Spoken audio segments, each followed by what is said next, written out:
자, 이번 시간에는 에스겔 강의 17강입니다. 에스겔 29장부터 보도록 하겠습니다. 열째의 열째 달 그달 12일에 주의 말씀이 내게 임하여 말씀하시니라. 이제 내 얼굴을 이집트 왕 파라오를 대적하여 두고 그와 그의 모든 이집트에 대하여 예언하여 일러 말하라. 주 하나님이 이같이 말하노라. 보라, 이집트 왕 파라오야, 내가 너를 대적하노니 너는 자기 강들 가운데 누운 큰 용이라.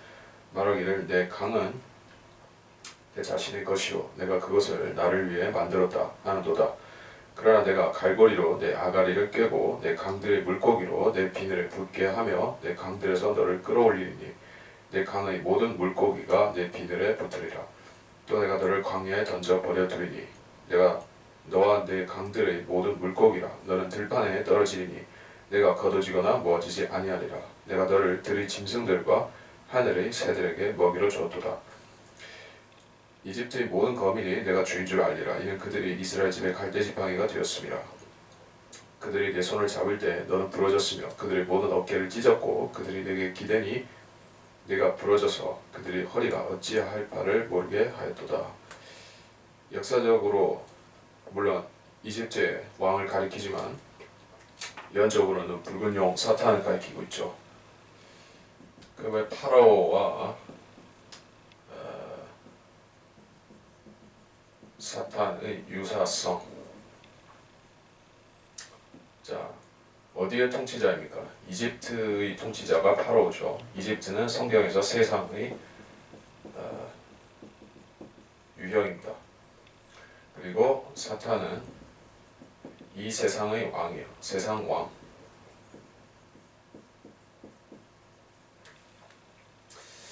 자, 그렇기 때문에 성경에서 이집트는 철 용광로라든지 이 세상의 모형, 사탄이 지배하는 세상 체제의 모형으로 등장하곤 합니다. 역사적으로는 이집트는 이스라엘에 대해서 어떤 위치에서 어떤 역할을 했는가? 그들이 출애굽을 하고 난 다음에 어떤 일이 있었습니까? 남왕국, 북왕국이 갈라졌을 때 남왕국은 그 이집트와 동맹을 하고 그 북왕국을 대적하거나 또는 바벨론, 시리아를 대적하거나 했었죠. 그래서 동맹을 맺어서 이집트의 군사력을 힘입어서 자기들의 나라를 지키려고 한 것이요. 근데 그것이 이스라엘의 유대인들에게 있어서는 오히려 패착이 되었다 하는 사실을 여기서 말씀하고 있습니다. 3절에서 파라오를 용 같다 이렇게 말하고 있습니다. 성경에서 용이 어떤 존재입니까? 에스겔 28장 12절에 보면 초로왕이 그 사탄이었었죠. 근데 여기서는 용이 그 파라오라고 말씀하고 있어요. 그리고 그렇다면 여기서 역사적인 파라오가 아니라 사탄, 붉은 용이 사탄을 가리키고 있다는 것을 우리가 알 수가 있습니다. 자기 강들 가운데 누운 큰 용이라. 사탄이 땅으로 내려온다. 오는 사건. 자, 그것이 계시록의 12장이죠. 대표적으로 거기서 말씀하고 있죠. 사탄이 땅으로 내려온다. 그리고 욥기에도 물론 있습니다. 네, 우선 구약에서 욥기를 먼저 찾아보고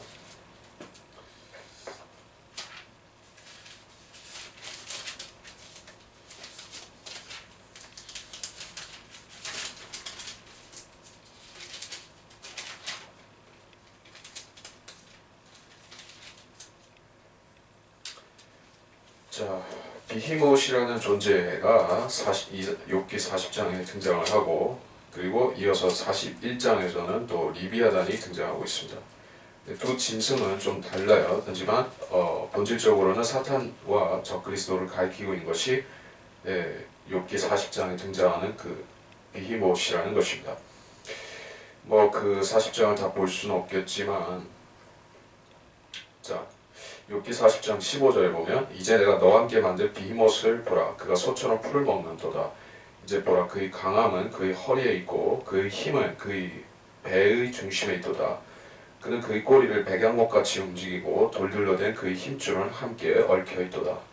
자, 이런 짐승이 지구상에 유사한 것이 있느냐? 물론 있었죠. 지금은 아니지만 과거에 공룡 같은 존재. 지금은 없습니다. 그래서 이거를 가지고 창조과학자들은 이것을 또 공룡이라고 이렇게 가르치기 때문에 문제가 있습니다. 이거는 사탄을 가리키고 있고, 사탄이 땅으로 내려왔을 때 그가 이런 모습으로 보여진다는 것이요. 그리고 이제 요한계시록 12장에 보면 내려오는 장면이 있죠.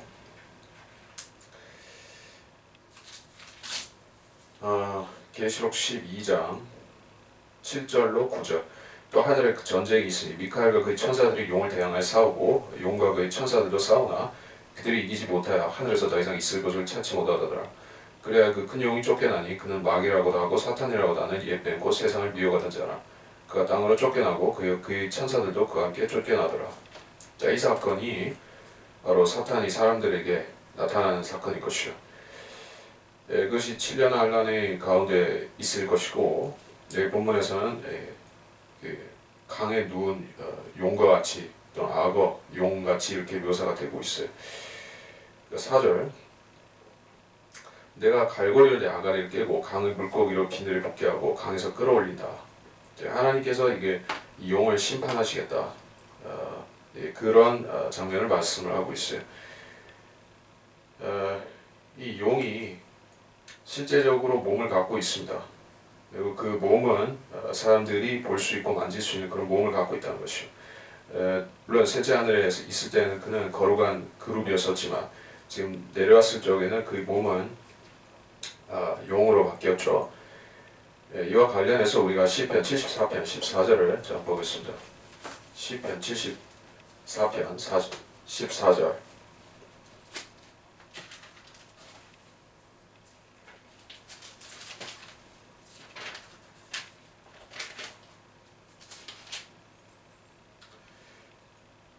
어, 13절 또 보겠습니다.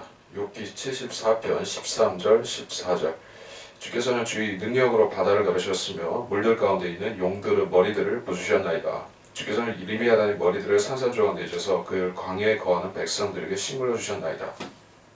자, 용이 이제 머리가 잘려서 그것이 광야에 거하는 자들, 즉 도피자들에게 먹이로 주어진다 이렇게 말씀하고 있어요. 이게 직접 관련되는 말씀이죠. 들의 짐승들, 하늘의 새들이라고 했어요. 여기서는. 그래서 백성들도 먹고 다른 그 짐승들과 새들까지도 먹을 정도로 이렇게 풍성하게 그 용의 머리가 고기로 주어진다. 놀라운 사실을 말씀을 하고 있습니다. 6절, 이집트의 모든 거민이 내가 주인 줄 알리라. 이는 그들이 이스라엘 집의 갈대 지팡이가 됐습니다. 보기에는 근사하지만 실속은 없죠. 그리고 신뢰가 없습니다. 이집트는 그런 나라인 것이요. 역사적으로 항상 다른 나라와 싸운 데 있어서 그 함족의 특징이 전쟁에서 잘 나타나죠. 함족은 일시적으로는 용맹을 발휘할 때가 있지만은 그게 지속되지를 못하는 것이요. 그래서 아프리카 출신으로서 최고의 명장이 누구냐 하면은 한니발인 것이요. 한니발을 제외하면은 아프리카 출신으로 해서 뭐 스키피오 같은 사람 제외하고 또는 한니발을 제외하고 이 아프리카에서 명장이 나온 사람이 없습니다. 다 샘족 아니면은 야페신 것이요. 이 사람들은 신뢰가 없다. 그리고 배신을 잘한다. 이것을 여기서 말씀하고 있어요. 7절, 그들이 내 손을 잡을 때 넌 부러졌고 그들이 어깨를 찢었고 그들이 허리를 어찌할 건 모르게 했다. 자, 이게 역사적으로 성취가 되었고 또 이스라엘이 앞으로 중동 평화회담을 통해서 이제 7년간 평화조약을 맺겠죠. 물론 적그리스도가 그것을 주재해서 맺게 할 것입니다. 근데 그 조약의 결과로 이스라엘이 평화를 얻게 되겠지만 그것은 이제 쉽게 무너질 수밖에 없는 중도 파기되는 그러한 약한 평화라는 것이요. 그리고 여기서 이집트의 그런 배신하는 모습이 그걸 보여주고 있다. 8절 그러므로 주 하나님이 같이 말하노라 보라 내가 네게 칼을 가져가서 네게서 사람과 짐승을 끊으리라 그러면 이집트 땅이 황폐하고 삭막하게 되리니 그때 그들 내가 주인 줄 알리라 그가 말하기를 그 강은 내 것이요 내가 그것을 만들었다 하였으니라 그러므로 내가 너를 대적하고 네 강들을 대적하노라 내가 이집트 땅을 완전히 삭막하고 황폐하게 하리니 시내의 망로로부터 에디오피아 적경까지 하리라 사람의 발이 그곳을 지나가지 아니할 것이며 짐승의 발도 그것을 지나가지 아니할 것이요 그것은 40년 동안 사람이 살지 아니할 것이라 내가 이집트 땅을 황폐한 나라들 가운데서 황폐하게 하리니 삭막하게 버려진 성읍들 가운데서 그녀의 성읍들이 40년 동안 황폐하게 되리라 또 내가 이집트인들을 민족들 가운데로 흩어버리고 또 나라들 속에 그들을 분산시키리라. 자, 이게 어느 시대에 성취되는 이야기죠. 이 맥락이 어디에 속한 것입니까? 물론 이것은 재림 다음에 있을 사건이에요. 과거에 있었던 것이 아니라 재림 이후에 있을 그런 사건입니다. 이집트 땅이 황폐하고 삭막하게 된다. 자, 환란 때 후 3년 반 때 가뭄이 있죠. 비가 3년 반 동안 내리지 않을 것이요. 그것은 모세와 엘리야가 그렇게 할 것입니다. 그러다가 이제 비가 오고 이른비 늦은비 비가 오고 이제 다시 회복이 되지만 이집트 땅은 회복을 안 시킬 것이다. 그렇게 말씀하고 있어요. 네, 그래서 40년 동안 더 심판을 받아야 된다는 얘기요. 그러니까 천년왕국이 시작하고 나서도 40년 동안 더 고생을 해야지 이집트는 주님이 용서해 주시겠다. 이렇게 말씀한 것입니다. 바로 그 얘기죠. 내 강들을 대적하고 완전히 말려버리고 황폐하게 만들고 그 얘기를 하고 있어요. 그래서 시내의 망루, 지중해변에서부터 에티오피아 접경, 즉 나일강의 발원한 지점, 상나일강의 발원 지점 거기까지 다 말려버리겠다 이것이요. 이 나일강의 존재가 없다면은 이집트라는 나라는 존재할 수가 없죠. 네, 이집트의 인구의 90% 이상이 절대 다수가 나일강 주변으로 모여 살고 있어요. 도시들도 다 거기에 있습니다. 주요 도시들도 다 나일강에서 나오는 그 물을 가지고 농업용수와 식수를 쓰면서 살고 있는 것이요. 그래서 그 강이 없으면 이제 이집트라는 나라 자체가 끝장나는 것이요. 과거에 나일강은 이제 건기와 우기마다 범람과 줄어드는 것을 반복해 왔었죠. 그래서 이게 불규칙했었습니다. 불규칙한 게 아니라 그러한 범람과 가뭄 때문에 농사짓기가 좀 어려움이 있었어요. 근데 지금은 수에즈가 아니라 아스완 댐을 세웠죠. 그 댐이 있어서 이제 나일강의 일정한 수위를 유지하면서 이집트라는 나라가 좀 중흥할 수가 있게 되었어요. 근데 이제 환란 끝에 되면은 이제 다 쓸어버리고 무너지고 하니까 이제 나일강도 말라버린 것입니다. 12절에 그래서 황폐한 나라들 가운데서 황폐하게 하리니 황폐한 나라들이 있을 것이다. 천년왕국의 회복은 이 시기에 완벽하게 전지구적으로 되는 것이 아니다는 것이요. 이스라엘부터 회복시켜준다. 그리고 이방은 양들과 염소들 있죠. 이 염소들은 애초에 못 들어가는 사람들이고 지옥. 양들은 일단 들어오는 사람이에요. 왕국행으로 들어오고 그래서 이 백성들이 되죠. 근데 이 사람들도 계속 순종하면 주님이 잘해주시지만 순종 안 하면 주님께서 심판하신다는 거예요. 이집트라는 나라도 이제 주님께서 40년 동안 광야 생활을 시키는 것이요. 이게 참 아이러니하다고 여러분이 생각할 수가 있습니다. 어떤 면에서냐? 이스라엘이 광야 생활을 몇 년을 했습니까? 40년을 했죠. 그 광야 생활이 다름 아니라 출애굽한 다음에 이어진 광야 생활인 것이요. 근데 이집트 사람들은 이제 자기들이 과거에 몰아냈던 출애굽시켰던 이스라엘이 밟았던 역사적 전철을 천년왕국 시작하고 똑같이 반복하게 된다는 것이요. 40년 동안 이집트 사람들 자체가 광야에서 유리방황하는 역사가 있게 된다. 그리고 이스라엘은 이제 완전히 주님께서 복토로 회복을 그 복스러운 땅으로 회복을 시켜주시고 이제 다른 나라들은 서서히 해주실 것입니다. 13절 또 주 하나님이 이같이 말하노라 40년의 끝에 내가 이집트인들을 그들이 흩어져 있는 백성으로 또 모으리니 내가 이집트에 사로잡힌 자들을 다시 데려와서 그들로 파드로스 땅 즉 그들이 살던 땅으로 돌아가게 하리니 그들이 거기서 지위가 낮은 왕국이 되리라. 이집트는 나라들 중에 가장 낮은 왕국이 되리니 더 이상 민족들을 위해 스스로를 높이지 못하리라. 이는 내가 그들을 미약하게 하여 그들로 더 이상 민족들을 지배하지 못하게 할 것임이라. 이집트가 더 이상 이스라엘 집에 신뢰가 되지 못할 것이요 이스라엘이 그들을 바라볼 때 그들의 죄악을 기억하게 되리라. 그러나 그들은 내가 주 하나님인 줄 아리라.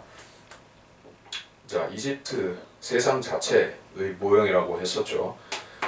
그래서 이집트 격에 해당하는 나라들이 교회 시대에도 항상 있어 왔습니다. 로마가 그런 역할을 하다가 이제 로마가 멸망하니까 신성 로마가 나왔고 그 다음에는 뭐 나폴레옹이 나왔고 그 카이저의 독일이 나왔고 그 다음에 히틀러가 나왔죠. 그리고 쭉 가다가 결국에는 미국이 물려받아서 지금 미국이 이집트 같이 세상을 경제적이고 군사적이고 또 문화적인 것까지 다 지배를 한다. 자, 이런 나라가 전부 이집트를 배경으로 하고 있다는 것이요. 여러분이 워싱턴 DC에 가보면 거기에 오벨리스크가 있는 거 알 수가 있어요. 오벨리스크는 바티칸에도 광장에도 있고 워싱턴 DC 거기에 백악관 앞에도 그 오벨리스크가 거대한 것이 서 있죠. 그게 소위 과거에 남근을 숭배하던 성기를 숭배하던 그것을 가져와서 거기다 해놨어요. 이집트의 풍습이죠. 그러니까 이집트는 지금 없어져 버린 나라, 과거에 그 파라오의 이집트는 없어져 버린 그런 유적이 됐지만은 그 문화, 그 전통, 그 사상, 그 알렉산드리아의 철학 이런 것은 다 남아있죠.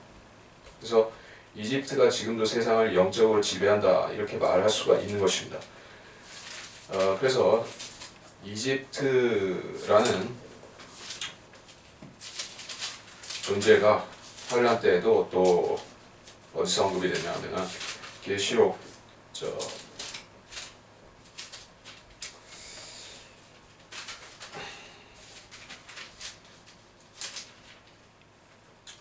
계시록 11장 8절 그래야 그들의 죽은 몸들이 큰 도성의 길거리에 놓이니 그곳을 영적으로는 소돔과 이집트라 부르며 우리 주께서 십자가에 못 박이신 곳이라.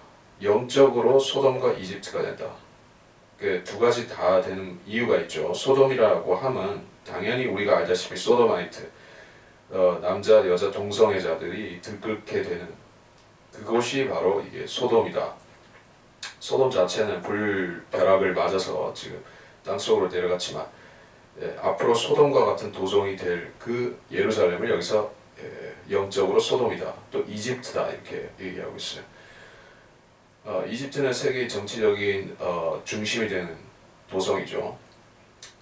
그래서 예루살렘이 후 3년 반 때 그렇게 될 것이다. 그런 이집트가 이제 천년왕국이 되면 주님께서 심히 낮추실 것이다 얘기를 하고 있어요. 아예 없애버리진 않지만 심히 낮출 것이다.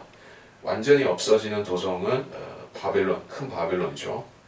바티칸이죠. 거기는 완전히 없애버리고 이집트는 그래도 남겨놓지만 아주 낮은 왕국으로 만들 것이다.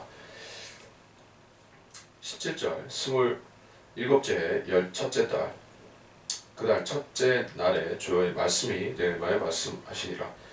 이제 바빌론은 느부갓네살이 그의 군대로 트로를 제작하여 큰 수고를 하게 하였더니 모든 머리들이 대머리가 되고 모든 어깨가 벗겨졌으나 그와 그의 군대가 트로를 대적하니라 수고에 대하여 트로에서 보수를 받지 못하였도다.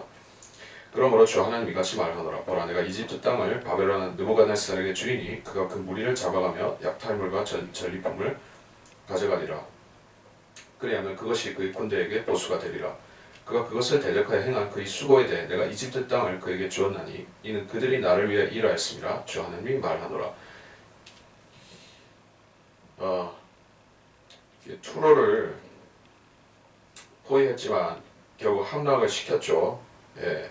근데 투로가 철옹성이었기 때문에 그 함락시키는 데 있어서 진을 다 빼고 심지어 느부갓네살이 예, 죽을 지경이 된 것이요. 모든 머리가 대머리가 되고 어깨가 벗겨졌으나 예, 왕부터 귀족부터 장졸들에 이르기까지 다 고생을 했지만 결국에 그 도성을 뚫고 들어가 봤더니 투로에 남아있는 것이 없습니다. 재물이 없어요. 왜냐하면 이게 투로가 그 싸우는 동안에 재물을 이 바다로 그 바다를 통해서 식민지 쪽으로 다 빼돌렸든지 아니면 다 소진을 해버린 것이요. 예, 그 수십 년간 포위를 당했기 때문에 다 소모가 되고 다 빼돌리고 해서 없었다. 예, 그러니까 얼마나 그 함락시킨 보람이 없느냐 하는 것이요. 그러니까 하나님께서는 자기를 위해서 봉사한 것으로 간주하고 바벨론 느부갓네살에게 보상을 해주시겠다 이렇게 말씀하면서 이집트를 주신 것입니다. 예, 역사적으로는 느부갓네살이 어디까지 원정을 했느냐 에디오피아로 갔고 리비아 또 리디아까지 원정을 했습니다. 이론적으로는 재림 때에도 적그리스도가 북쪽 왕으로 묘사가 되고 있는데 그 북쪽 왕이 와서 이집트와 이런 리비아와 이런 데를 휩쓸 것이요. 예, 이스라엘을 공격하고 그 다음에는 이집트도 공격할 것이요. 그것이 요엘 2장 1절 거기에도 나오고 있습니다. 근데 지금 읽지 않겠습니다. 21절 그날에 내가 이스라엘 집에서 뿔이 솟아나게 할 것이요 또 내가 너로 그들 가운데서 입을 열게 하리니 그러면 그들은 내가 주인 줄 아니라.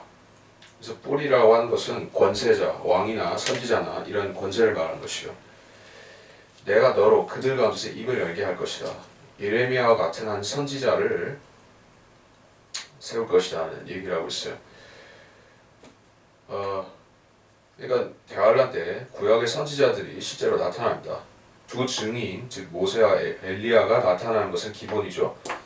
근데 다른 선지자들이나 심지어 신약의 사도도 나타날 가능성이 있어요. 예, 요한 같은 경우에도 그렇고. 그래서 여기서 뿔이라고 할 때 이것은 왕권적인 권세를 받은 그런 선지자를 말하는 것이요. 환란 때 등장할 그런 이스라엘 선지자다. 그래서 유대인들을 이제 회심시키는 일을 할 것입니다. 30장 넘어가겠습니다. 주의 말씀이 다시 내게 임하여 말씀하시니라. 인자야 예언하여 말하라. 주 하나님 이같이 말하노라. 너희는 울부짖기를 그날에 화가 있도다 하라. 이는 그 날이 가까웠으니 즉 주의 날이 가까웠으며 구름 낀 날이라. 그 날은 이방의 때가 되리라. 이집트에 칼이 임할 것이며 살해당한 자가 이집트에서 쓰러질 때 에티오피아에는 큰 고통이 있으리라. 그들은 이집트의 무리들을 데려가고 그녀의 기초는 무너지게 되리라. 에티오피아와 리비아와 리디아와 모든 호넬 백성과 쿱과 또 그 땅의 동맹한 사람들이 그들과 더불어 칼에 쓰러질 것이라. 주가 이같이 말하노라. 이집트를 지지하는 자들도 쓰러질 것이요 그녀의 권세의 교만이 낮아질 것이라. 세인의 막로로부터 그들이 그 안에서 칼에 의해 쓰러질 것이라. 주 하나님이 말하노라. 그들은 황폐한 나라들 가운데서 황폐하게 될 것이요 그녀의 성읍들은 삭망하게 된 성읍들 가운데 있게 되리라. 내가 이집트에 불을 놓고 그녀의 모든 협력자들이 멸망하게 될 때 그들은 내가 주인 줄 알리라. 그날에 사자들이 내게서 배로 가서 근심 없는 에티오피인들을 떨게 하리라. 이집트의 나라에 있었던 것 같이 큰 고통이 그들에게 임하리니 보라 그것이 오리로다. 주 하나님이 이같이 말하노라. 내가 또한 바벨론 느부갓네살의 손을 통해 이집트의 무리들을 끊으리라. 그와 또 그와 함께한 그의 백성 즉 민족들 중의 무서운 자들이 그 땅을 멸하러 오리니 그들이 그들의 칼을 이집트를 대적하여 뺄 것이며 그 땅을 살해된 자들로 당한 자들로 채우리라. 또 내가 강들을 말리고 그 땅을 악인의 손에 팔리라. 내가 타국인들의 손을 통해 그 땅과 그 안에 있는 모든 것을 상하게 만들 것이라. 나 주가 그것을 말하였느니라. 주 하나님이 같이 말하노라. 내가 또한 우상들을 파괴할 것이며 또 내가 그들의 형상들을 노베서 끊어지게 하리라. 이집트 땅에 통치자가 더 이상 없을 것이며 또 내가 이집트 땅에 두려움을 두리라. 또 내가 파드로스를 황폐하게 하여 소안에 불을 놓을 것이며 노에서는 심판을 행하리라. 내가 내 진노를 이집트의 견고한 곳 신 위에 퍼붓고 노의 무리를 끊어버리리라. 내가 이집트에 불을 보내리니 지르리니 신이 큰 고통을 당할 것이며 노는 찢겨질 것이요 녹은 날마다 억압을 당하리라.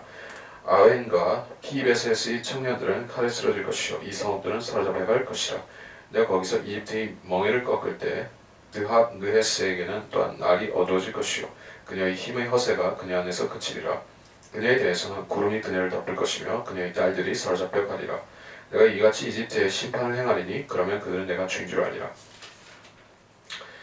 자, 30장에서 우리가 무엇을 알 수가 있습니까? 이게 역사적으로 이루어지겠다. 그리고 또 예언적으로 중복해서 이루어지겠다. 두 가지를 알 수가 있습니다. 느부갓네살이 쳐들어왔을 때 이집트가 이렇게 무너졌었는데 느부갓네살이 예표하고 있는 적그리스도가 오게 되면 그도 이집트와 에티오피아에 이르기까지 정복할 것이다. 그런 이야기를 하고 있습니다. 이게 중복되는 예언이라는 것은 어디서 알 수가 있는가? 3절에서 주의 날이 가까웠다라는 그 언급 때문에 알 수가 있어요. 주의 날, 성경에서 주의 날을 찾자면은 많이 있습니다. 근데 지금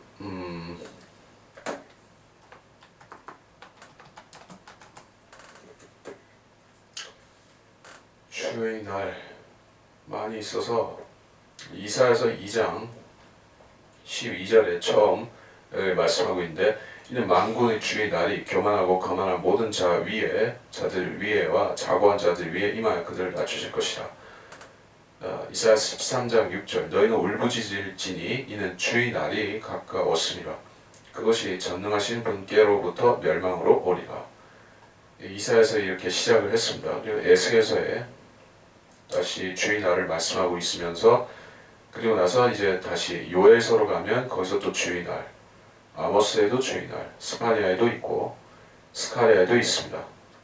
자, 이것이 선지서에서 말하는 주의 날이 재림과 관련된 날이라는 사실을 사도행전 2장 20절에서 재확인하고 있습니다. 거기서는 그 위대하고 찬란한 주의 날이 오기 전에 해가 흑암으로 달이 피로 변하리라. 자, 이렇게 요엘서를 인용하면서 그 주의 날이 이제 오게 된다. 주님이 재림하실 때가 그날이다. 이렇게 확인하고 있어요. 그 뒤에는 다른 얘기를 안 하겠습니다. 근데 자, 여기서 주의 날이 가까웠다. 그러면 주님의 재림이 가까웠다는 뜻이겠죠. 구름 낀 날이다. 이렇게 구름이 낀다고 하는 것은 이제 시내산에 주님이 강림하실 때 구름이 그 산을 덮었었죠. 그런 구름을 말하는 것이요. 구름이 임한다고 하는 것은 주님이 영광이 이제 가까이 왔다는 뜻이니까.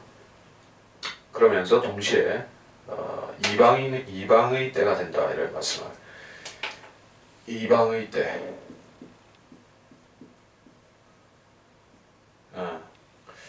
지금은 무슨 시대입니까? 교회 시대죠. 엄밀히 말해서 지금은 이방인의 교회 시대라고 말할 수 있겠지만은 그냥 이방인의 시대가 아니라 지금은 이방 교회 시대죠. 유대인이나 이방인이나 할 것 없이 구원을 받아서 예수 그리스도의 몸 안에 침례를 받고 그 사람들이 이제 하나님께서 영적인 하나님의 나라를 세워서 이 땅 위에서 빛과 소금이 되게 하는 그런 시대가 바로 지금 2000년간의 교회 시대였다. 이방의 때는 언제를 말하느냐? 지금이 아니죠. 이방의 때는 이제 7년 환란을 말하는 것이죠. 7년 환란. 그때가 이방의 때입니다. 교회가 이제 올라갈 것이요. 휴가되면. 우리 교회가 휴가되면 누가 남죠? 유대인이 있고 또 민족들이 남죠. 이제 유대인들은 이제 하나님께서 징계를 하고 심판을 하셔야 되니까 그 유대인들의 권세는 낮춰지고 이방인들이 높아지는 때가 된 것이요. 그래서 이방의 때인 것입니다. 이제 7년 동안 이방의 때였고 이제 재림 이후에 무슨 때가 옵니까? 유대인의 때가 되겠죠.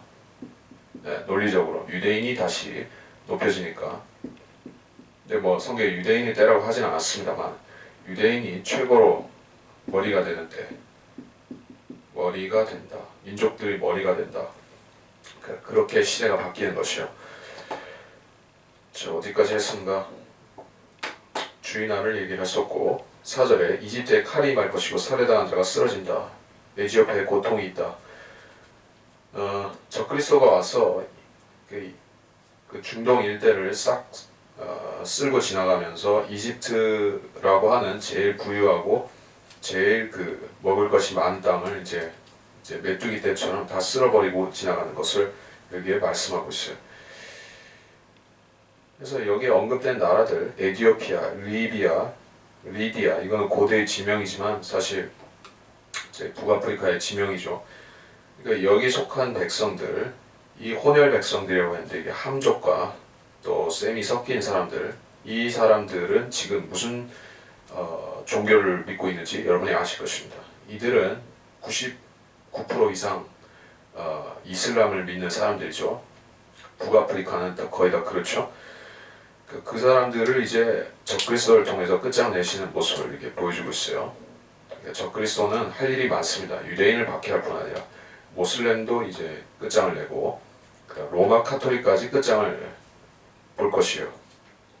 네, 그러고 나서 이제 다 찻대고 포대고 다 정리가 된 다음에 주님이 오셔서 그 당사자인 적그리스도를 정리해버리는 것이에요.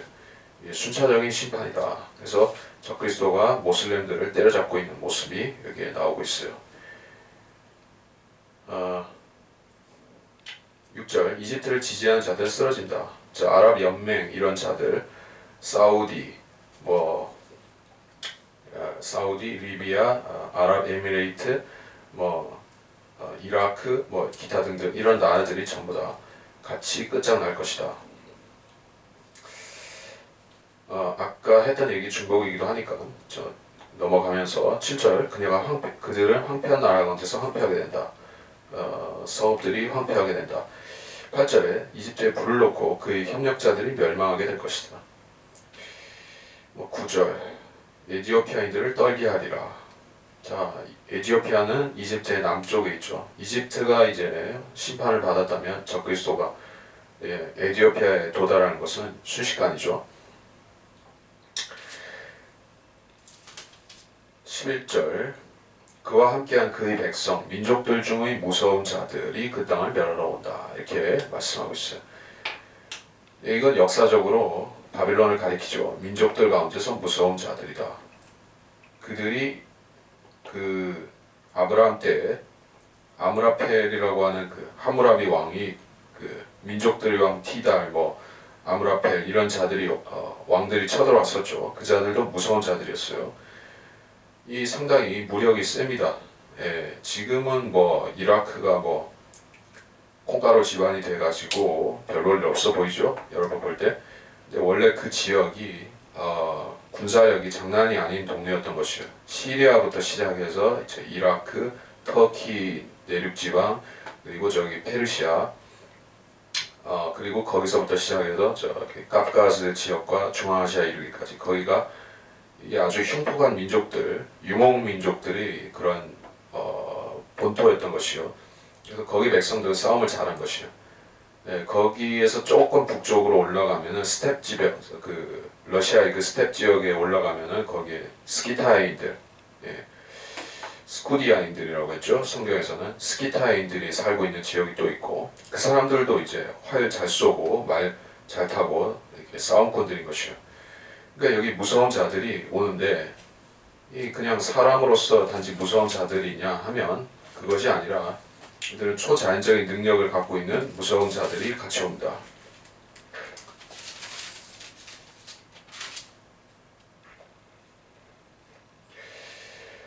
자, 그것이 계시록 16장 12절로 13절에도 나오고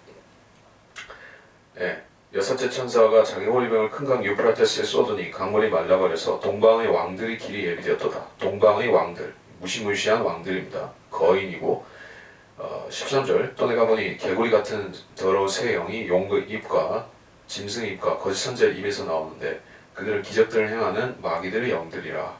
그 영들은 이 땅 온 세상의 왕들에게 가서 전능하신 하나님이 위대한 날의 전쟁을 위해 그 왕들을 모으더라. 이 땅의 왕들도 모으고 다른 자들도 있어요. 그 자들이 다른 구절에서 보고 있습니다.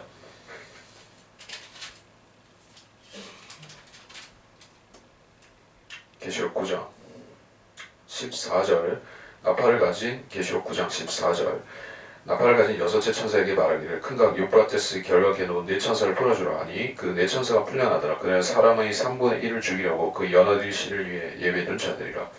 16절 기병대의 숫자는 2억이니 내가 그들의 숫자를 들었노라. 근데 이거 다 읽을 수는 없고 17절에서부터 마지막 절까지 이런 자들이 마귀의 군대예요. 마귀의 군대. 엄청난 자들이 온다. 이게 무서운 자들이죠. 민족들 가운데서 무서운 자들이 그 땅을 멸하러 올 것이다. 라는 얘기가 그 얘기입니다.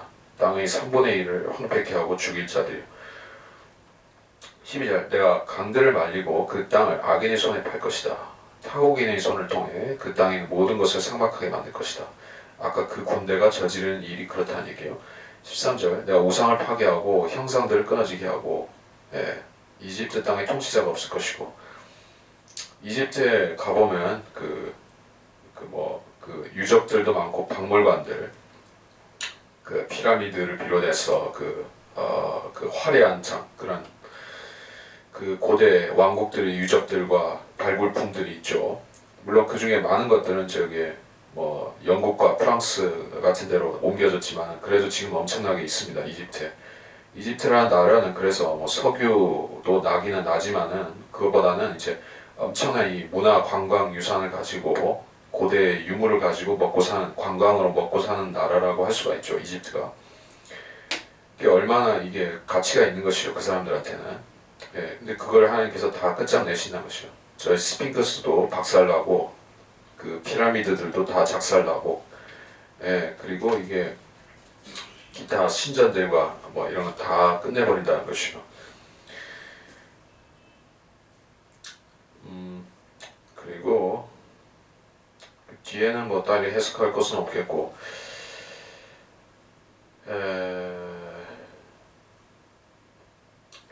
20절부터 그냥 보겠습니다. 11째 달 첫째 11째 해 첫째 달 그 달의 7일에 주의 말씀이 내게 많이 말씀하시니라. 인자야 내가 이집트 왕 파로의 팔을 꺾었느니라. 보라 그 팔은 고쳐지도록 싸매지지 않을 것이며 감는 붕대를 대어 묶지도 못할 것이며 칼을 잡을 만큼 강하게 되지도 못하리라. 그러므로 주 하나님 이같이 말하노라. 보라 내가 이집트 왕 파라오를 대적하여 그의 팔들을 꺾으리니 그의 강한 팔과 부러진 팔이라. 또 내가 그의 손에서 칼이 떨어지게 하리라. 내가 이집트인들을 민족들 가운데로 흩어버리고 나라들 속에 분산시키리라.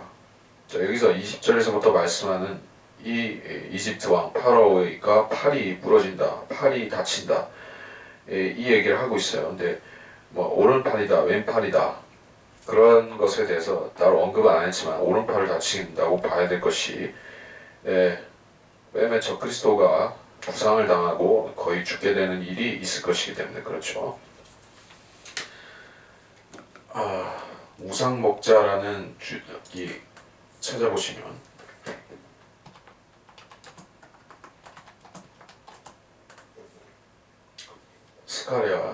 스가랴 11장 17절 양떼를 버려둔 우상목자에게 화 있으리라. 칼이 그의 팔과 그의 오른 눈에 임하리니 그의 팔을 바싹 마르고 그의 오른 눈은 완전히 어둡게 되리라. 칼이 그의 팔에 임한다 알겠어요. 그러니까 팔을 못 쓰게 된다 이게요. 그래서 파라오의 팔이 지금 꺾였어요. 이건 상징적인 팔이라기보다는 직접적으로 그걸 가리킨 거예요. 우리가 지금 읽은 스가랴 11장 17절 말씀을 직접적으로 가리키고 있는 것 같습니다. 그렇다면 여기서 이 파라오는 확실히 적그리스도를 말한다고 봐야 될 것이요. 근데 적그리스도가 치유를 받는 장면은 계시록 13장에 나오는 걸 볼 수가 있죠. 치유받는 장면 잠깐 보도록 하겠습니다. 계시록 13장 3절로 4절 계시록 13장 3절로 4절에 또 내가 보니 그의 머리들 가운데 하나가 상처를 입어 죽게 된 것 같았으나 그의 치명적인 상처가 나오니 온 세상이 기이 여겨 그 짐승을 따르더라. 사람들이 그 짐승에게 권세를 준 용에게 경배하고 또 그 짐승에게도 경배하며 말하기를 누가 그 짐승과 같으며 누가 감히 그와 더불어 싸울 수 있으리요? 라고 하더라. 그래서 이게 치명적인 상처를 입는다, 거의 죽게 된다, 혹은 죽었다가 살아난다 그런 뜻이요. 그래서 아까 스가랴 11장 17절에서는 그 오른 눈, 오른 팔을 얘기를 했죠. 거기에 치명상을 입는다 이게요. 머리를 다쳤으니까 죽는다고 봐야겠죠. 이게 회복이 되는 것이고 기적적으로 마귀적으로 치유가 일어나서 회복이 되는데 그렇다고 해서 이게 완전히 회복된 게 아니라는 걸 알 수가 있어요. 여기 21절에 보면 이제 회복이 완전히 된 것이 아니라 여전히 이게 불구 상태로 이렇게 단지 살아났지만 불구 상태로 계속 있어요. 이게 하나님의 치유, 마귀의 치유 차이가 있습니다. 복음서나 또는 사도행전에 등장하는 그 시대의 치유, 성령의 치유라고 하는 그것은 완전한 것이었어요. 주님께서 문둥병자를 고쳐주셨는데 또 혈루병 앓는 여인을 고쳐주셨는데 그 질병이 재발했다는 얘기가 있습니까? 그런 것은 없죠. 문둥병을 한번 고쳐주시면 그 사람은 깨끗하게 되어서 살았을 것이에요. 그게 주님이 치유하시는 진짜 능력인 것입니다. 또 주님이 죽은 사람 살려주시는 것도 진짜였습니다. 나사로라든지 나인성 과부의 아들이라든지 또는 야이로의 딸이라든지 다 살려주시면 그대로 살았어요. 물론 나중에 죽기는 했을 것입니다. 늙어서. 하지만 그 진짜로 살리신 것이지 주술 같은 거 쓴 게 아니라 진짜로 살아난 것이에요. 근데 지금 은사주의자들이 매니 흰이라든지 케네스 핵인이라든지 이런 또는 그 캐서린 쿨만이라든지 죽었죠. 캐서린 쿨만은 죽었죠. 이러한 그 은사주의 잡신 무당들이 기독교 치유를 행사하면서 그렇게 하고 있는 사람들 있죠. 그 사람들은 가짜 치유예요. 무슨 소화불량을 낫게 해준다 이렇게 하는 식이에요. 그 잘린 다리나 팔을 쑥쑥 자라나게 해서 이렇게 해준다 그런 건 없죠. 설령 있다고 해도 조작이고. 자, 그런 치유. 그리고 또 그 사람들 설령 뭘 낫게 해줬다 치더라도 조금 있으면 다시 또 재발을 하는 걸 막을 수가 없어요. 위장병 나았는데 또 위장병 걸리게 만드는 것이요. 그걸 뭐라고 합니까? 의학적으로 플라시보 효과라고 하죠. 느낌상 나은 것 같았는데 좀 지나니까 다시 그 상태 그대로 가는 것이요. 그게 플라시보 효과식으로 엉터리 치유를 하는 게 잠깐 이제 감정에 붕붕 떠가지고 병이 나았다고 사람 속이게 만드는 것이요. 그게 이게 사탄적인 치유하고도 관련이 있다는 게요. 사탄은 그 재창조의 능력이 부분적으로 있습니다. 부분적으로. 하지만 그는 하나님처럼 완전히 무슨 흙에서 사람을 만들어내고 이런 식으로는 할 수가 없어요. 이미 있는 것을 가지고 변조시키고 조작하고 또 유전자 조작을 하는 그런 식으로 괴물단지를 만들어내고 그런 건 할 수가 있어요. 사탄이 유전자 조작하고 그런 건 좋아합니다. 근데 언제 흙을 빚어가지고 사람 만들어내고 아담과 이브를 만들어내고 이런 거는 하나님 하실 수가 있는 거예요. 그 치유와 관련해서 좀 얘기를 했습니다. 22절에 보면 내가 파라오를 대적하여 그 팔들을 꺾으니 강한 팔과 부러진 팔이라. 팔들을 꺾는다라고 했습니다. 결국에는 파라오가 한쪽 팔을 처음에 꺾이지만 즉 적그리스도가 한쪽 팔이 꺾이지만 나중에는 양쪽 팔 다 꺾일 것이요. 칼이 떨어진다고 했으니까 그것은 물론 계시록 19장에 가서 그렇게 될 것입니다. 근데 먼저 번에는 오른팔이 꺾일 것이요. 그래서 팔 한쪽 없는 외팔이가 될 것이요. 외팔이 식으로 됐다가 결국에는 그 남은 팔도 주님께서 꺾어버리신다는 얘기예요. 재림하실 때. 23절 내가 이집트인들을 민족들 가운데 흩어버리고 나라들 속에 분산시키리라. 계속해서 이집트인들을 이렇게 노예 생활, 방랑자 생활을 시키겠다라고 지금 거듭 경고의 말씀을 하고 계세요. 이집트라는 나라가 지금도 있으니 여러분은 그 나라가 그렇게 되는지 언제 그렇게 되는지 그것을 우리가 시간을 두고 기다려보면 재림 때 실제 그렇게 되는 걸 볼 수 있겠죠.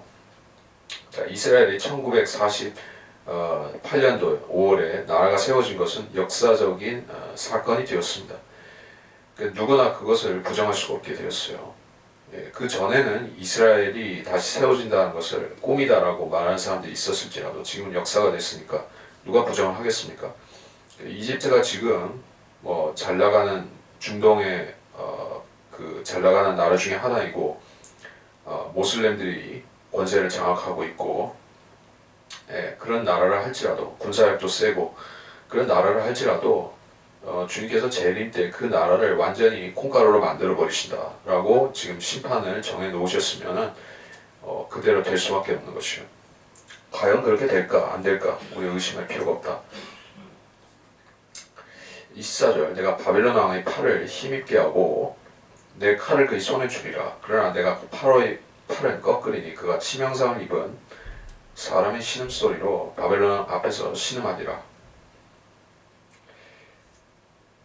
그런데 아까는 이 21절에서 파로의 팔이 부러지는 것이 적그리스도의 팔이 다치는 것하고 관련된다라고 제가 얘기를 했었지만 여기서 24절로부터는 또 다른 존재 바벨론 왕이 또 나타나고 있기 때문에 이제 바벨론 왕이 파라오를 꺾어버린다라고 말씀하기 때문에 이게 역사적인 의미를 물론 내포하고 있지만 거기에 더해서 이게 예언적으로는 무슨 뜻이 되느냐 이게 대체 무슨 뜻이냐 하는 것은 사실 이건 라크만 박사도 그것에 대해서 이렇다 저렇다 하고 확실히 얘기를 할 수 없다라고 얘기는 했습니다. 우리가 이 전반적인 북쪽 왕과 남쪽 왕의 그런 엎치락뒤치락 그런 싸움과 견제하고 이런 모습에 대해서는 우리가 다니엘서에서 우리가 확인할 수 있겠지만 남왕국 북왕국 이런 식으로 결국엔 북쪽이 더 우세하게 되는 것이죠. 이게 대체 무슨 소리냐 이게 좀 혼란스러울 수 있다는 얘기예요. 하지만 종합적으로 말하자면은 파라오도 적그리스도의 예표요 바벨론 왕도 더더욱이 적그리스도의 예표라는 것이고 여기서는 두 가지 다 그렇게 적용할 수가 있습니다. 사탄이 한 가지 모습으로 등장하는 게 아니죠. 뱀이면서 빛이 천사이면서 붉은 용이면서 그리고 과거에는 주님 보좌를 덮는 그룹이었었죠. 지금은 어떤 식으로 역사하고 있습니까? 적그리스도의 영이라는 형태로 사람들 가운데서 악령으로서 역사하죠. 사탄 자체를 지금 사람들이 볼 수가 없는 상태. 하지만 사탄이 나타나면 그때는 그의 능력과 역사가 이제 사람들 앞에 더 직접적으로 역사하고 나타나게 될 것이요. 그래서 여기서 바벨론 왕, 또 파라오 이런 식으로 둘 다 적그리스도의 모델이 되는데 이 미스테리에 대해서는 우리가 실제 환란에 가서 그 상황을 확인하기 전에는 우리가 자세하게는 모르는 것이에요. 자, 그래서 26절까지 내가 이집트인들을 민족들 가운데로 흩어버리고 나라들 가운데 분산시키라. 그리하면 그들은 내가 주인 줄 알리라. 이집트라는 나라 자체는 심판받고 소멸되다시피 하지만은 그 백성들은 주님께서 남겨놓고 회복을 약속하고 계신 것이요. 그러니까 이 나라가 이집트라는 나라가 좀 봐줄 만한 구석이 그래도 약간은 있더라 하는 얘기를 하고 계신 셈입니다. 무슨 얘기냐면 역사적으로 이집트는 이스라엘에 있어서는 믿지 못할 존재이긴 합니다. 이집트와 이스라엘. 자, 이스라엘이 출애굽한 다음부터 이집트라는 나라는 이스라엘에게 있어서 쳐들어온 적도 있고 대립한 적도 있고 하지만은 대부분은 우호 관계였던 것이요. 서로 도와주는 관계였었습니다. 그리고 지금도 이집트라는 나라는 아랍의 여러 나라들이 이스라엘을 공격하고 또는 적대적으로 대하고 있지만 그 나라들 중에서는 이제 뭐 과거에 몇 차례 중동 전쟁을 거치면서 이제 이스라엘과는 관계가 다시 우호적인 관계에 비슷하게 됐습니다. 그래서 이스라엘에 대해서 그 뭐 대테러라든지 모슬렘 테러리스트라든지 근본 아이시스라든지 이런 것에 대해서 이스라엘이 피해를 입는 것과 마찬가지로 이집트도 당하고 있는 입장. 소위 말해서 동병상련의 입장 비슷하게 되어서 서로 이게 해코지하는 관계는 지금은 아니에요. 물론 있습니다. 그게 모슬렘과 유대교라는 그 근본적인 대립 관계가 있기 때문에 완전히 친한 것은 아닙니다. 하지만 레바논이나 시리아나 또는 페르시아, 이란이나 이런 나라들이 이스라엘을 씹어먹겠다고 이렇게 일을 가는 거하고는 좀 그런 차원하고는 좀 틀린 것이에요. 세속주의 정권이 지금 LCC라고 장군이라고 세속주의 정권이 지금 이집트를 통치하고 있죠. 그래서 더 그런 게 있습니다. 자, 하여간 대환란 때도 그렇고 이집트가 이스라엘을 직접적으로 공격하고 박해하고 이 정도 수준으로 안 하기 때문에 하나님께서 좀 봐주시는 것 같습니다. 그래서 분산시키고 벌은 주지만 완전히 나라를 없애지는 않습니다. 네, 해서 지금 비교적 빨리 29장, 30장을 마쳤는데 이게 31장으로 가려면 이게 시간이 좀 그럴 수도 있는데 일단 가볼까 싶습니다. 31장 내용은 같습니다. 31장을 좀 하겠습니다. 다 할 수 있는지 모르겠지만 11째 해 셋째 달 그 달의 첫날에 주의 말씀이 내게만 말씀하시니라. 인자 이집트 왕 파로와 그의 무리에게 말하기를 넌 내 위대함이 누구 같으냐 하라. 보라 아시리아인은 아름다운 작은 가지들과 그늘을 들이오는 가지를 지니며 키가 커서 그 끝이 빽빽한 큰 가지들 사이는 레바논의 백향목이었느니라. 물들이 그를 크게 하며 깊은 물이 그의 식물들 주위로 흐르는 강들과 함께 그를 높이 자라게 하며 작은 강들을 들이 모든 나무에게 보내었도다. 그러므로 그 나무의 높이가 들이 모든 나무보다 높으며 그 나무가 솟아날 때 물이 많으므로 그의 큰 가지들이 무성하고 그의 작은 가지들이 길어졌도다. 하늘의 모든 새들이 그의 큰 가지들의 둥지를 만들며 그의 작은 가지 아래는 들이 모든 짐승들이 그들의 새끼들을 낳으며 그 그늘 안에는 모든 큰 민족들이 거하였느니라. 그렇기에 그의 작은 가지가 길고 그가 그의 위대한 가운데 그처럼 아름다웠으니 이는 그 뿌리가 큰 물가에 있었음이라. 하나님의 동산에 있는 백향목들이 그를 가릴 수 없었으니 전나무들이 그의 큰 가지들 같지 않았으며 밤나무들이 그의 작은 가지들만 같지 아니하였고 하나님의 동산에 있는 어떤 나무들도 아름다움에는 그와 같지 못하였도다. 내가 그의 작은 가지들을 많게 함으로써 그를 아름답게 하였더니 하나님의 동산에 있는 에덴의 모든 나무들이 그를 시기하였도다. 이 나무라고 했지만 이게 한 인간을 가리키고 있는 묘사하는 표현이라는 게 얘기예요. 적그리스도의 외모에 대해서 이렇게 상징적으로 말하고 있습니다. 적그리스도의 모습, 어떤 외모를 가졌는가 하는 것을 이렇게 말씀하고 해요. 3절에 아시리아인이라고 했어요. 적그리스도의 예표인 아시리아인이다. 근데 이 아시리아인은 동시에 이집트와도 연관이 있습니다. 출애굽기 1장 8절을 보면 거기에 우리보다 수가 많다. 히브리인들이 우리보다 수가 많다. 이렇게 그 파로가 얘기를 하죠. 그때 이집트를 통치했던 파로가 그 혈통이 북쪽 계통, 아시리아 계통이었다라는 얘기를 합니다. 그래서 어쨌든 여기서 아시리아인이라고 할 때 이 사람은 적그리스도를 가리키고 있어요. 키가 크다. 레바논의 백향목, 굉장히 키가 크죠. 나무들 중에서. 그렇게 키가 크다는 것이 물론 문자적으로 그런 거인이라는 뜻은 아닐 수도 있지만 키가 큰 건 사실입니다. 사울을 생각해 볼 수 있죠.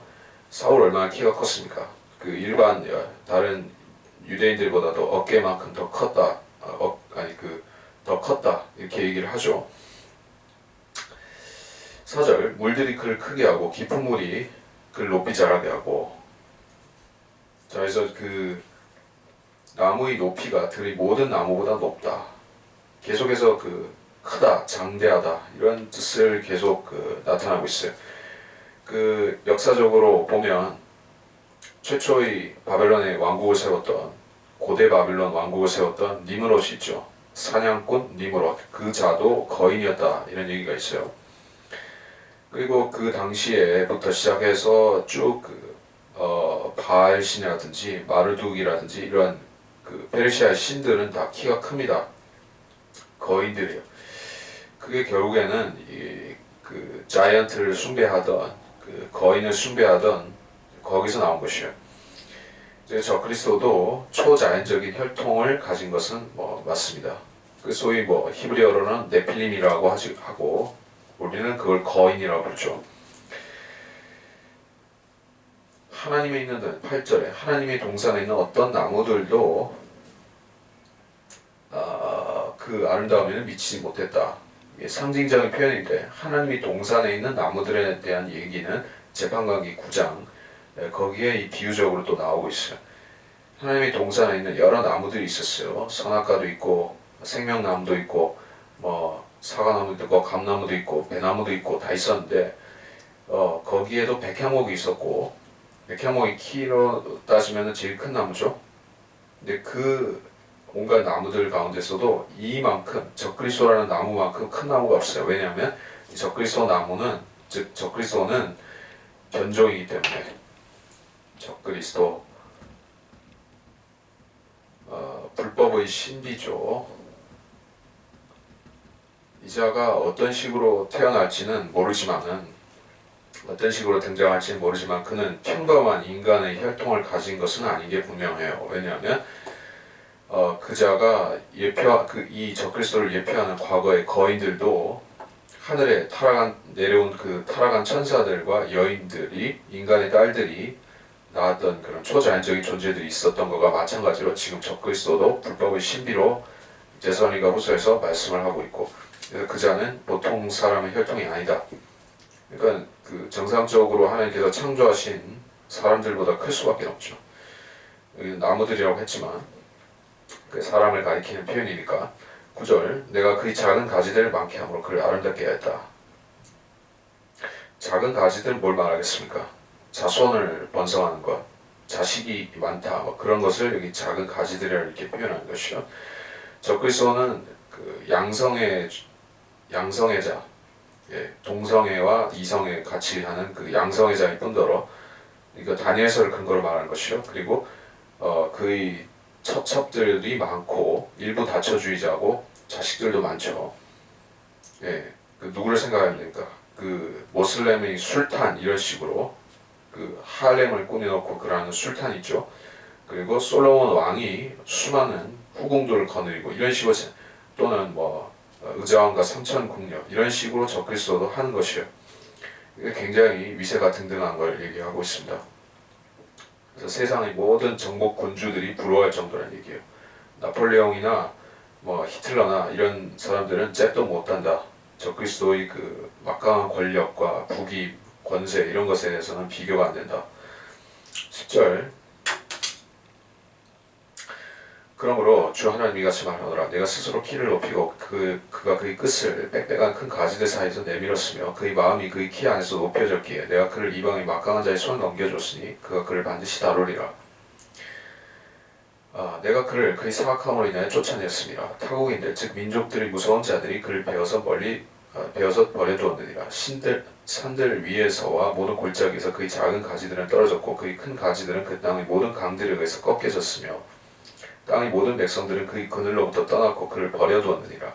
그의 파멸 위에 하늘의 모든 새가 거하며 들의 모든 짐승들이 그의 큰 가지들 위에 있으리니 물가에 있는 모든 나무들 중 아무것도 그들의 키로 인해 스스로 자랑하지 못하게 하고 그들의 꼭대기가 빽빽한 가지들 사이로 치솟지 못하게 하며 물을 흡수한 그들의 나무들로 하여금 그들의 키로 서지 못하게 하리니 이는 그들이 모두 죽음에 넘겨져서 사람들의 자손들 가운데서 구렁이로 내려가는 자들과 함께 땅의 아랫부분으로 내려가게 되었습니다. 적그리스도의 최후 그의 죽음이 이렇게 된다 이렇게요. 그를 이방의 막강한 자의 손에 넘겨줬다 이렇게요. 이 이방의 막강한 자가 누구를 말하는 것일까요? 역사적으로는 코레스가 와서 바벨론을 쳐부셨죠. 멸망시켰죠. 거기에 벨사사랑을 죽였죠. 그 메대 왕국을 세웠던 그 사람이 막강한 자였고, 근데 여기서 이방의 막강한 자는 적그리스도를 심판할 자는 결국에는 예수 그리스도니까 그를 다루는 자는 여기서 예수 그리스도를 말한다라고 볼 수가 있겠습니다. 그의 사악함으로 인해 쫓아냈다. 이스라엘의 통치자로서 적그리스도가 사악했기 때문에 그를 쫓아내고 죽이는 것이요. 12절 타국인들 이 민족들이 무서운 자들이 그를 베어서 버려두었다. 여기서 또 민족들이 무서운 자들이 그를 베어서라고 했어요. 그를 심판한 자들은 민족들이 무서운 자들입니다. 여기서 민족들의 무서운 자들은 우리를 가리킬 수가 있죠. 그리스도인들. 우리가 주님과 함께 심판하고 재림할 때 그때 우리가 무서운 자들이죠. 그래서 우리로 인해서 적그리스도가 심판을 받고 아마겟돈에서 사로잡히고 이제 꺾여지고 모든 백성들, 땅의 백성들은 다 이 적그리스도의 그늘을 떠나게 되고 버려준다. 사실 그대로죠. 예, 성경 예언대로. 13절 그의 파멸이 하늘의 새가 거하고 들의 짐승들이 가지들 위에 있다. 이게 무슨 말입니까? 적그리스도가 멸망하는 장소가 어디죠? 불못으로 던져지는 것이죠. 계시록 19장에 계시록 19장에 적그리스도가 잡혀서 예돔 땅에 있는 그 불못, 지옥으로 통하는 그 아갈이 불못으로 떨어지죠. 그러니까 하늘의 모든 새가 거기 거한다는 했을 때 여기서 이 하늘의 모든 새는 악령, 마귀, 그 남말은 새가 듣고 반말은 쥐가 듣고 할 때 그 악령을 가리키는 것이요. 문자적인 새라기보다는 들의 모든 짐승들이 있을 것이다. 이 짐승들도 마귀들을 말하는 악령들을 말하는 거예요. 그러니까 적그리스도가 이제 지옥에 들어가서 악령들과 마귀들과 함께 고초를 겪게 되는구나 이런 식으로 말씀한 것이요. 적그리스도가 지옥에 가서 악령, 마귀들과 함께 고통받는 것을 말씀하는 게 14절 물가에 있는 모든 나무 중 아무것도 그들이 키로 인해 자랑하지 못하게 하란다. 어떤 세상의 왕국들, 군주들, 통치자들도 이제 적그리스도라는 최고 통치자가 꺾였기 때문에 감히 이제 철장을 가지고 통치하실 예수 그리스도 앞에서 먹일 수가 없게 되는 것이다. 천연왕국의 상황이 그렇다는 얘기죠. 왜냐하면 적그리스도의 최후가 너무나 끔찍했기 때문에 그들이 사람들의 자손들 가운데서 구렁으로 내려간 자들과 함께 땅의 아랫부분들로 내려갔다. 적그리스도가 지옥으로 갔다는 얘기예요. 원래 그는 끝없이 깊은 구렁에서 그 악령들을 다스리고 있었죠. 계시록 6장에 그러다가 이제 다시 그자가 나와서 적그리스도가 되었고 이제 다시 끝없이 깊은 구렁으로 가는 게 아니죠. 지옥으로 갑니다. 불못을 통해서 지옥으로 떨어지는 것이죠. 지옥에 떨어진 다음에는 이제 불못으로 우주적인 불못으로 갈 때까지 계속 거기서 고통을 당해야 되는 것이요. 아폴론이다. 계시록 9장 11절 또 그들에게는 자기들을 다스리는 왕이 있으니 끝없이 깊은 구렁의 천사요 그의 이름은 히브리어로 아바돈이며 헬라어로 그 이름은 아폴론이더라. 이게 적그리스도의 권세였었는데 그가 주님 재림하시는 주님께 잡혀서 불못에 던져진 다음에는 이런 식으로 가는 게 아니라 완전히 평범한 사람들과 마찬가지 지옥에 가는 것이요.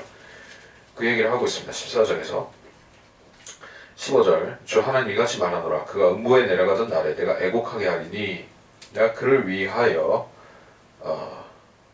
기품을 덮으며 내가 거기에 하수를 억제시키고 큰 물들로 머무르게 하였느니라. 내가 레바논으로 그를 위해 애곡하게 하였고 들의 모든 나무로 그를 위하여 쇠잔하게 하였느니라. 내가 그를 구렁으로 내려간 자들과 더불어 지옥에 던질 때 그의 떨어진 소리에 민족들이 진동하게 하였으니 에덴의 모든 나무 즉 물을 흡수한 레바논이 아름답고 가장 좋은 것들이 땅의 아랫부분들에서 위로받게 되리라.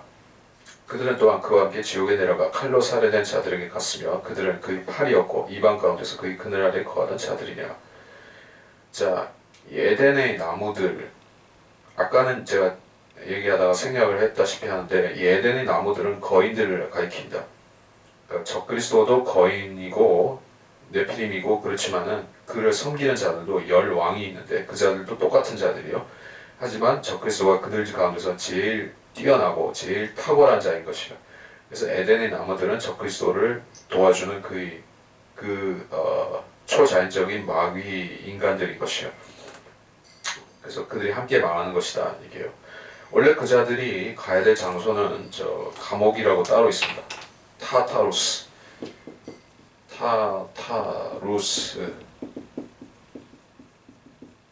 감옥의 영들. 사도 바울이 감옥에 있는 영들이 있다고 했습니다. 근데 그 감옥의 영들이 지옥에 있는 것이 아니에요. 여기는 감옥이라고 흑암의 감옥이 따로 있습니다. 지하세계에. 근데 그 자들이 이제 거기 있는 것이 아니라 불타는 지옥, 죄인들이 가는 그 지옥에 가는 것이요.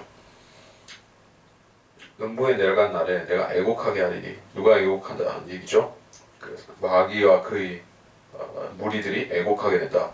하수를 억제시키고 큰 물들을 머무르게 하였다. 레바논으로 그를 위해 애곡하게 하였다. 이 자들의 멸망이 너무나 처참해서 땅이 애곡하고 나무들이 애곡하고 그런 얘기예요. 16절 내가 그를 구렁으로 내려간 자들과 더불어 지옥에 던진다. 그의 신복들, 그의 왕들, 열 왕들 그들과 함께 지옥에 던진다. 그때 그의 떨어지는 소리에 민족들이 진동할 것이다. 이 문자적으로 그렇게 될 거란 얘기예요. 그 악인의 파멸은 참 처참하면서 화려한 것이요. 그래서 민족들이 진동할 정도. 적그리스도가 그냥 조용히 땅 밑으로 내려가는 게 아니란 얘기요. 에덴의 모든 나무, 물 흡수한 레바논이 가장 아름답고 가장 좋은 것들이 땅의 아랫부분들에서 위로받게 되리라. 이거는 위로간다는 것은 실질적으로 거기서 지옥에 들어간다는 얘기예요. 위로는 아니죠, 사실은. 근데 이 땅에서 주 예수 그리스도를 마주하고 두려움에 떠는 것보다는 위로라고 말할 수가 있겠죠. 거기서는 예수님의 무서운 낯을 보지 않아도 되니까 그런 모습은 땅의 왕군들과 왕들과 권세자들이 계시록 6장에서 산들과 바위들에게 우리 위에 떨어져서 덮어주라 이렇게 하는 그런 부분에서 우리가 볼 수 있듯이 이제 그들은 땅 밑에 내려감으로써 이제 적어도 두려움에서는 벗어난다 이게요. 에덴의 모든 나무, 물을 흡수한 레바논의 가장 좋은 것들 이게 마귀들, 그 거인들을 말하는 것이요. 그 자들이 적그리스도와 함께 내려간다. 17절 그들은 그와 함께 지옥에 내려가 칼로 살해된 자들에게 갔으며 칼로 살해된 자들에게 갔다. 자기가 죽인 자들이 있어요. 자기들이 대환란 때 엄청 죽여댔던 자들, 그 이방인들, 지옥에 간 죄인들과 함께 그들이 거기 있어야 되는 것이요. 자기들이 죽인 자들과 함께 지옥에 가는 것입니다. 지옥에 있는 것이요. 칼로 살해된 자들이 갔으며 또 거기다가 아마겟돈에서 2억이 죽임을 당하죠. 그게 전부 적그리스도의 부하들이었어요. 자기 부하들과 함께 지옥에 있게 되는 것을 여기 말씀하게 돼요. 그의 팔이었고 이방 가운데서 그의 그늘 아래 거하던 자들이었다. 자기 신복들과 함께 사람처럼 지옥에 간 것이요. 18절 너는 에덴의 나무들 가운데서 영광과 위대함이 누구와 같으냐. 내가 에덴의 나무들과 더불어 땅의 아랫부분들로 내려와서 칼에 살해된 자들과 더불어 할례받지 않은 자들 가운데서 누우리라. 이것이 파라오와 그의 모든 무리니라. 주 하나님이 말하노라. 지옥에 갔는데 지옥에 가니까 할례받지 않은 자들을 얘기를 하고 있어요. 할례받지 않았다는 것은 구원을 받지 못했다 얘기가 같습니다. 할례받지 못한 이라고 할 때 구원받지 못했다 하는 것과 같은 뜻이에요. 신약적으로 말해서는 우리가 성령이 없는 사람이 할례받지 못한 사람이죠. 영적인 할례를 받지 못한 사람이죠. 물론 구약시대에는 실제로 호피를 벗기는 그 할례를 줬었죠. 그 할례를 받는다는 것은 유대인이 속했다는 표시인 것이에요. 유대인은 하나님을 섬기고 이방인들은 그때 우상을 섬겼죠. 할례받지 못한 사람들은 하나님을 거부하고 우상 섬기다가 지옥에 가는 그 사람들을 얘기하는 것이요. 그런 일반적인 죄인들과 함께 지옥에 있게 될 것이요.